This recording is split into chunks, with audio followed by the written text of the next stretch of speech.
Попасть в российскую тюрьму может любой, кто активно выражает проукраинскую позицию. Примером тому является суд в Крыму над жителем Киевской области Андреем Коломийцем. В мае 2015-го он был задержан в Кабардино-Балкарии якобы за хранение наркотиков. После его доставили в Крым и обвинили в покушении на убийство сотрудников Беркута на Майдане, не имея доказательств.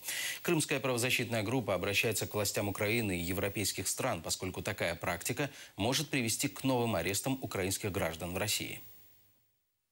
Человек может попасть под этот каток политически мотивированного уголовного преследования, является так называемая позиция Поклонской о том, чтобы защитить пострадавших сотрудников Беркута на Майдане. Дело открыто на основании того, что якобы имеется 49 пострадавших сотрудников Беркута, причем в основном все базируется на их же личных показаниях, причем эти показания они давали уже спустя полгода, спустя год событий на Майдане. Коломеец пояснял мне, что вот эти все показания он дал под пытками. Когда его посадили в автомобиль полиции, до этого на него были одеты наручники, на голову одели целлофановый пакет, непрозрачный.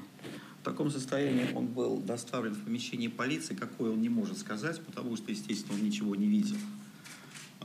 И непосредственно вот в этом служебном помещении ноги его также были скованы наручниками, руки привязаны к креслу, путем больших скрепок к большому пальцу и с использованием, проводов он был подключен к сети питания. И были пропущены, заряды электрического тока.